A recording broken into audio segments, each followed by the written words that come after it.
आप जेल से निकले, आप घर क्यों नहीं गए पहले? क्योंकि हमको पता है हमारी आवाज दबा दी जाएगी। उनपे सच्चा केस है, हम पे झूठा केस है। हमको झूठा केस में एफआईआर होने के 4 घंटा के भीतर अरेस्ट करके जेल भेज दिया गया और उनपे सही केस होने के बावजूद प्रशासन उसको गिरफ्तार नहीं कर सका। खान सर पर हत्या की साजिश, खान सर और रोशन सर के बीच टीचर वॉर शुरू हो गया है। रोशन आनंद, प्रिंस यादव की हत्या की गई है। हम अपने आप को सर जवाब नहीं दे पा रहे हैं सर। जो भाई मेरे लिए हमेशा खड़ा रहता था उसको हमने खो दिया है। हमको सर विश्वास नहीं होता है सर कि वो मर गया है। सच पूछिए तो सर हमारा ना माइंड ना हर्ट कोई भी इस बात को एक्सेप्ट करने के लिए सर तैयार ही नहीं है कि प्रिंस मर गया है। आंसू जो होता है ना सर, आंसू सर मेरा सूख गया है सर। माता पिताजी स्वीकार कर पा रहे हैं? सर जब हम जेल से बाहर निकले तो मेरे दिमाग में पहला चीज यही आया कि हम किस मुंह से अपने माँ बाप को अपना चेहरा दिखाएंगे।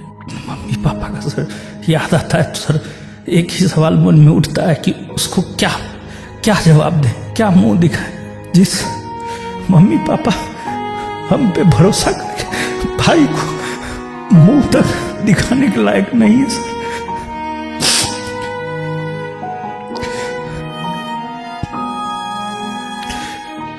खान सर के ज्यादातर चाहने वालों का यह कहना है कि रोशन आनंद सर जेल इसलिए रह गए क्योंकि उनके ऊपर पहले से कुछ क्रिमिनल केसेस थे। उन्हें जमानत 24 घंटे मिल जाती, उनका जो बैकग्राउंड था उसकी वजह से वो लंबा रह गए। यहाँ पर प्रशासन का फिर से सर दोहरा चरित्र देखिए। जिस आंदोलन में हम गए हैं वो भी गए हैं, लेकिन उनके ऊपर केस नहीं, हमारे ऊपर केस। अगर गोली कांड की बात नहीं आती तो फिर हमारी अरेस्टिंग नहीं होती सर। 13 तारीख को हमारे भाई की मृत्यु हुई। 15 को जब हमारे बेल पर सुनवाई हो रही थी उन्होंने अपने वकील के जरिए पुरजोर विरोध किया। उनका कहना है कि हमारी वजह से ये निकल कर आए हैं बाहर सर, वरना इनके वकील जो थे वो इतने कमजोर थे कि शायद ये कुछ दिन और अंदर नहीं सर। खान सर ने अपने ऑफिसर से भी कहवा दिया था कि उनके भाई की मृत्यु हो गई है, अकस्मात अपोज उस तरह से नहीं कीजिएगा, इसलिए बहुत कम ही अपोज किया गया। आपको जमानत इसलिए भी नहीं मिल रही थी क्योंकि आपके वकील के ऊपर किसी महिला से दुष्कर्म के आरोप लगे थे।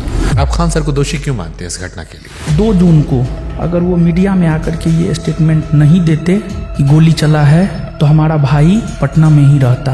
पूरी तरह से कितनी गोली चलाने लगे, 10 मिनट में 8-10 राउंड तो हम देखे हैं यहाँ पे। नेपाल जो पुलिस है उसने अभी भी उनके 4-5 दोस्त जो थे उनको शायद हिरासत में रखा है। यहाँ दोबारा पोस्टमार्टम नहीं हुआ। किसी ने कहा आंख के ऊपर चोट का निशान था, दूसरा अधिक शराब पीने की वजह से जिक्र हो रहा था। सर मेरा भाई था, हमारे साथ रहता था, हमको पता है शराब नहीं पीता था सर।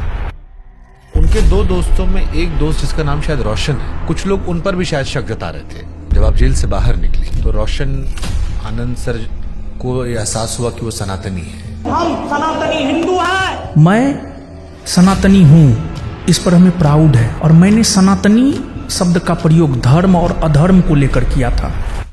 प्रिंस से आपने कहा था नेपाल जाने के लिए? नो सर, जिस रोज घटना हुआ है 2 जून, एक थ्योरी और आती है। विकास नाम का वो व्यक्ति जो गार्ड के कंधे पर हाथ रख के ले जाता है, जिसके बाद कई सारे लोग उसकी पिटाई करते हैं। वो आरोप ये लगता है कि आप उस विकास को बचाना चाहते थे।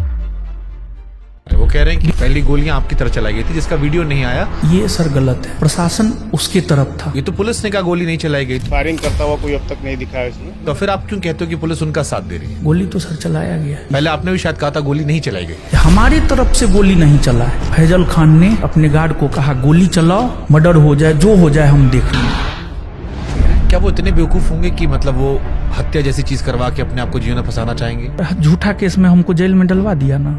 हम जेल में नहीं होते, हमारा भाई आज हमारे साथ होता। हमको डर है, वो हमको भी सर मरवा सकता है सर। आप डरते हैं खान सर से? जेल जाकर आत्ममंथन तो किया होगा ना कुछ आपने भी? कोई अपना नहीं है, सच में कोई अपना नहीं है सर। यही सच है सर। रणभूमि आपका है, लड़ना आपको पड़ेगा, कष्ट सर आपको सहना पड़ेगा। कहीं लगता है कि ये बहुत छोटा विवाद था, इतना बड़ा क्यों बन गया? इस बात का अफसोस है आपको? हमको अपने करियर को लेकर के इतना बड़ा कीमत चुकाना पड़ेगा। अगर हमें एहसास भी होता तो मैं इस लाइन में ही सर नहीं आता। हमने तो सब कुछ सर खो दिया है। अगर नेपाल वाली घटना में उनका नाम नहीं आता है और वो मानवीय आधार पर आपसे माफी मांगते हैं कि साथ मिलकर ठीक करते हैं सब कुछ, क्या आप तैयार होंगे? हमारा सब कुछ उजड़ ही गया सर, अब माफी का क्या कोई मतलब नहीं है सर। दुनिया जो भी माने, लेकिन हम इस घटना का दोषी फैजल खान, डॉक्टर रामाशंकर प्रसाद और सावित्री कंप्यूटर के मालिक को मानते हैं सर।